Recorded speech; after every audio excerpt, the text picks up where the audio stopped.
Hello friends!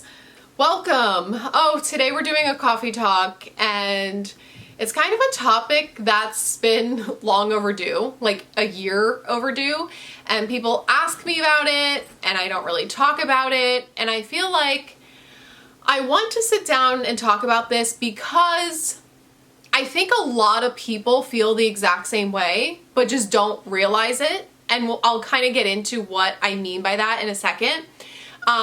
But today I am talking about extreme horror and why I'm no longer reading extreme horror. Why you haven't seen me read an extreme horror book since like February of 2023. I don't even know. Like, it's been like 2 years, over 2 years. I honestly don't remember the last time I read an extreme horror book, but people frequently ask me for extreme horror recommendations because of my older videos, and I just want to make this video and kind of explain myself. My intention is not to bash anyone. I don't want to bash any authors or people that read extreme horror. Like, you read what you enjoy and I love that for you. I don't want to sit here and insult an entire group of people. That's not my intention. I just want to explain myself and you can hear me out. And I think a lot of people resonate with this, like I said, and just don't realize it. But I'll explain. So if you don't know me, if you're new here, I'm just gonna kind of go over a little bit of background knowledge about my channel. So when I started my channel a few years ago, I was first getting into fiction, really. Like, I had a bunch of endometriosis surgeries. Listen, I need another one. It's coming up this year. It's a mess, but I was like constantly getting surgeries and then recovering. I was like reading whatever fiction books were like popular at the time. I got really into thrillers. From there, I got really into horror. And then after reading a bunch of horror, I was like, okay, none of these are scary. I've seen it all 1,000 times already. Where do I go from here? I had some friends who were reading the book Survivor by J.F. Gonzalez, which is splatterpunk. Splatterpunk is like extreme horror but has like a plot to it, and extreme horror is just like gross for the sake of being gross, like over the top, disgusting, horrific, shock value type books, okay? Super graphic. And so I was like, okay, I'm going to try this book out. Ended up loving it, by the way. I still talk about it on my channel to this day. That book genuinely like horrified me, traumatized me, thrilled me. And so that book is like very graphic and fucked up, by the way, if you choose to read it. But yeah, it's kind of just a book that gave me a visceral reaction that I wasn't having to other like horror books at the time. So then I was like, where do I go from here? I started reading extreme horror. Some of it I enjoyed. Most of it I was like, what's the point of this? There is no point, okay? And what happened was, on my channel, my extreme horror videos were getting super popular because it's such a small niche that if you talk about extreme horror, pretty much anyone looking for extreme horror content is going to find your videos, okay? So those videos were the ones that got popular. I read Cows by Matthew Stokoe, which is a very disgusting book if you don't know, and I could argue is more transgressive fiction, but we'll get into that in a second also. And that video, I gave spoilers, and for that reason, it blew up.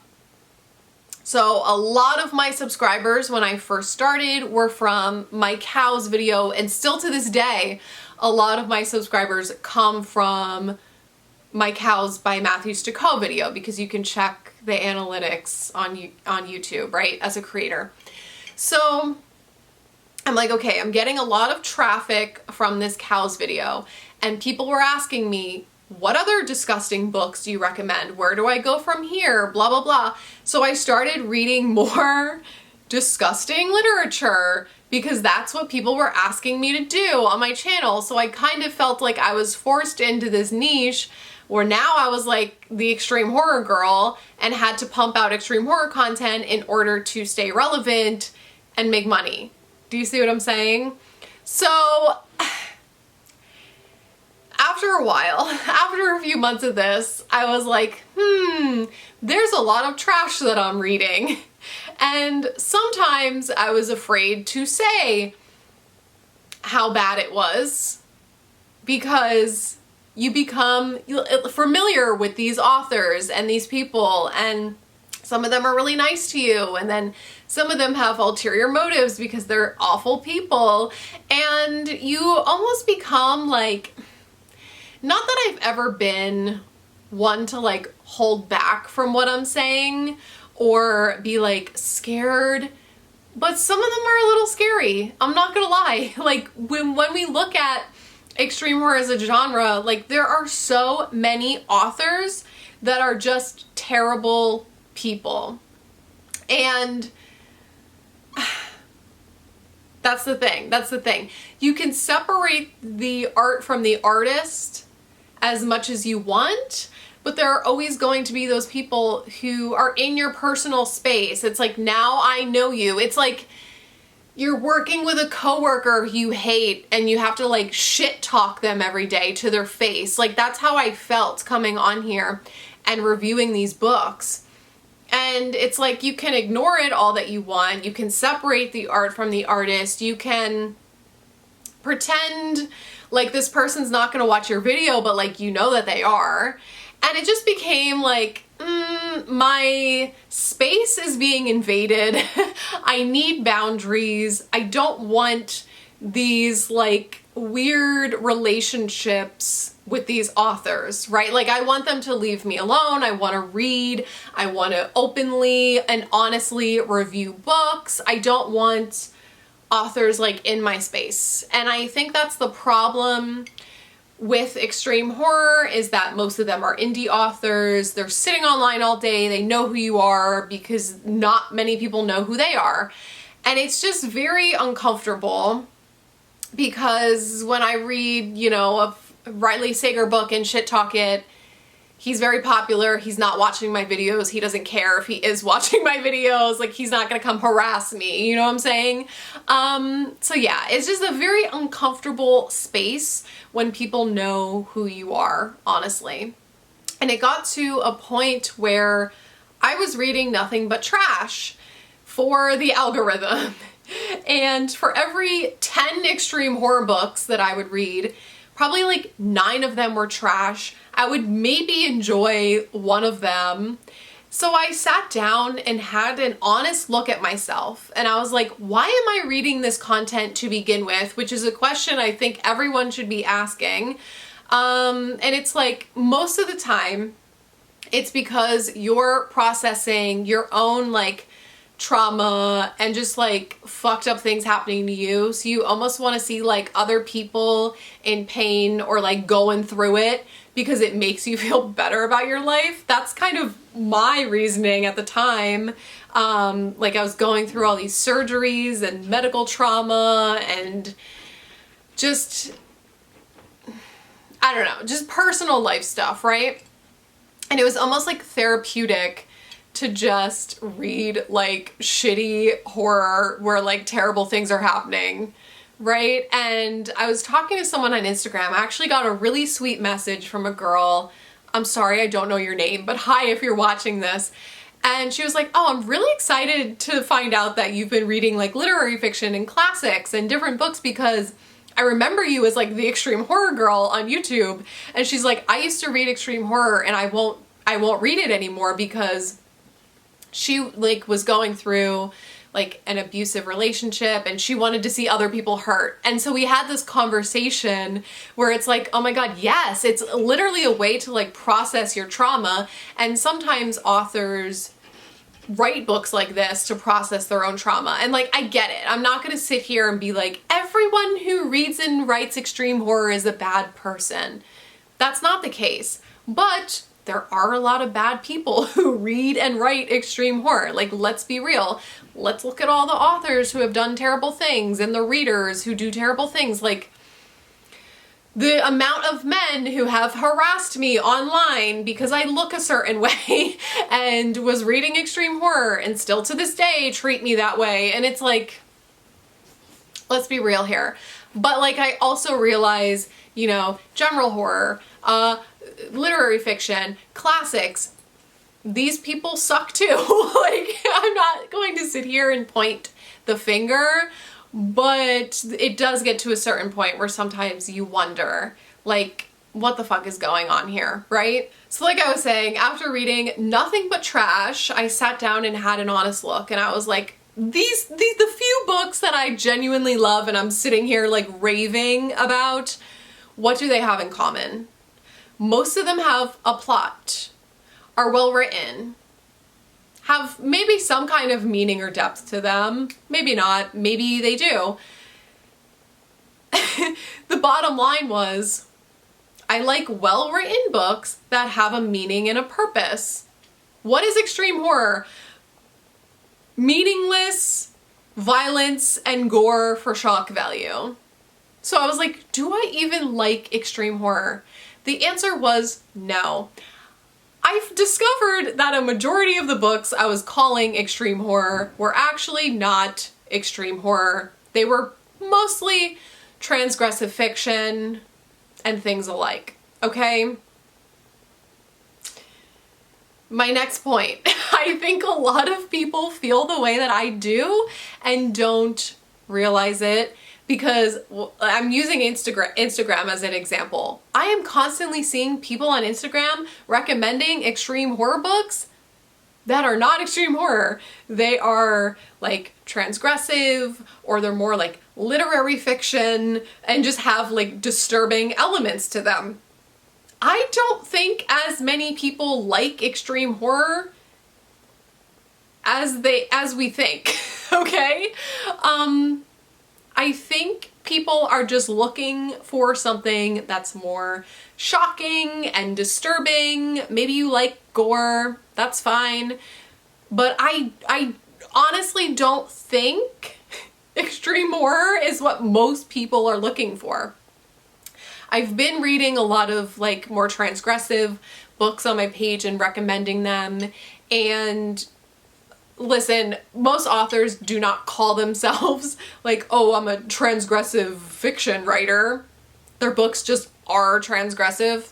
But when you look at transgressive fiction, for example, I'm going to use Dennis Cooper because, listen, these people who are looking for extreme horror content, I think Dennis Cooper is a great author for you to check out, because he writes really fucked up, disturbing books, but they have a point and a plot and a reason, like they have depth to them. His writing is great, okay, but they're disgusting. And when I think of like George Bataille, The Story of the Eye, another transgressive classic that's completely off the rails disgusting. Even Cows by Matthew Stokoe, I could argue, is transgressive. So I've made videos about this before, but you know, transgressive fiction is mostly books that feature characters who often engage in taboo acts in order to kind of like break free of societal norms. There's shock value, there's often emotional depth, which is something that I need in my books that extreme horror does not give me. There's very rarely any character development in extreme horror. I need the emotional depth, even just the feeling of like numbness or nihilism or alienation. Those are typically things in transgressive books, and there's meaning and depth to them. There's often some kind of message about society or, you know, capitalism, consumerism, I don't know, like technology, just all kinds of things. Like there's always like a meaning and a purpose. Like Dennis Cooper, George Bataille love writing books exploring like the link between sex and death and like transcendence. Like there's always some kind of purpose. You can argue that Bret Easton Ellis is transgressive, you know, because his books are satire and, you know, always have like, look at American Psycho, for example. It has a purpose. It's satire, exploring a man and class and society and capitalism. Like, hello, okay? But the book is shocking and disturbing. So a lot of books that we think are extreme actually tend to fall into this transgressive category opposed to meaningless gore and violence. I think most people are looking for this. Most people aren't going to be like, oh, I'm gonna read this indie book called Elvis Takes a Giant Shit and Farts Every 5 Seconds. I don't know. Is that...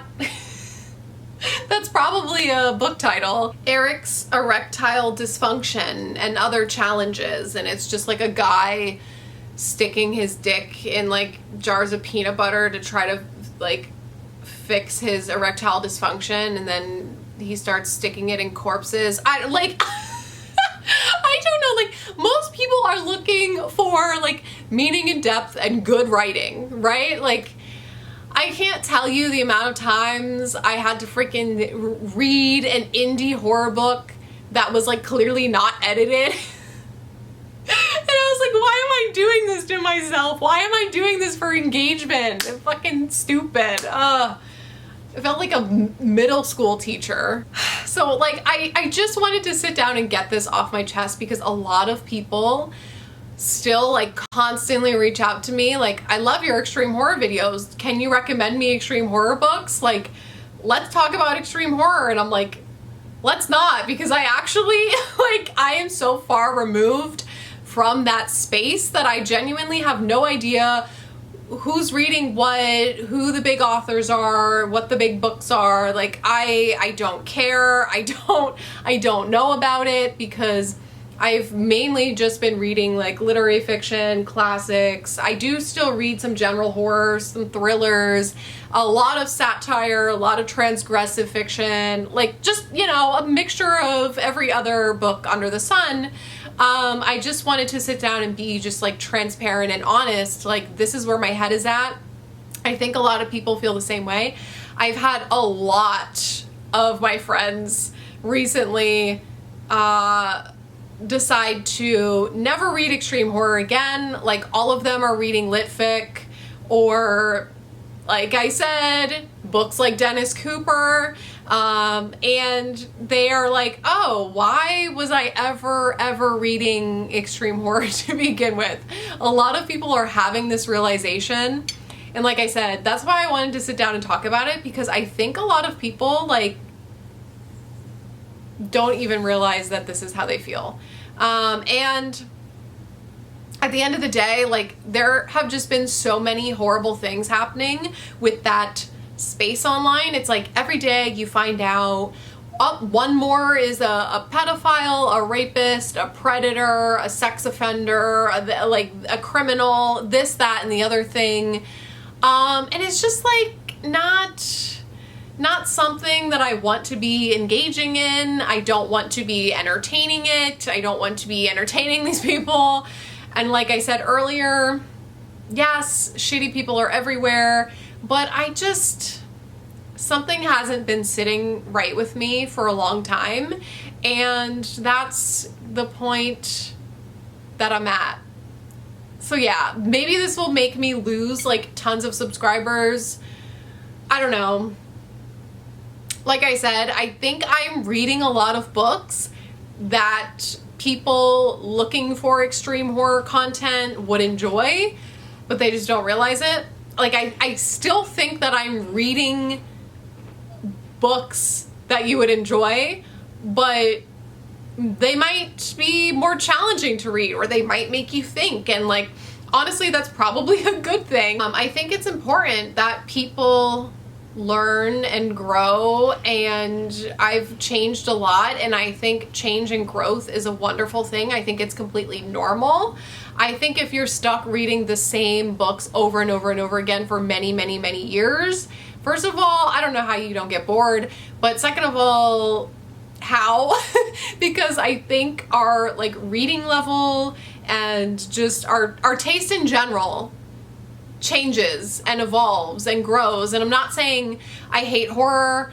I'm just saying, like, I've grown out of a lot of it. I still, like, listen, I still love horror because, like, I'm a little Halloween girl. If you're not following me on Instagram, I'm doing a 31 days of Halloween challenge where I wear a different costume every day, and I'm also a special effects makeup artist. So, like, this is, like, my thing. I love, like, horror and just turning myself into something else and that creative process. And I don't know, I do enjoy horror. It's just that I'm trying to find what exactly I enjoy and where I fit into the space of horror as a whole, if that makes sense. But I think it's normal to question these things and grow and question yourself. Like, what am I getting out of this? Why am I engaging with this content? And where do I go from here? I don't know. I think that these are important questions to ask. And yeah, let me know your thoughts. Do you understand what I'm saying? Do you feel the same way? Maybe you don't feel the same way. Listen, I'm not here to bash anyone. Like I said, I'm not here to, like, start conflict or drama. I just wanted to kind of just create an open discussion and let me know your thoughts, because I think a lot of people are on the same wavelength lately. But thank you for listening to me yapping if you made it this far. I still love you guys, and I will see you in my next video. Bye.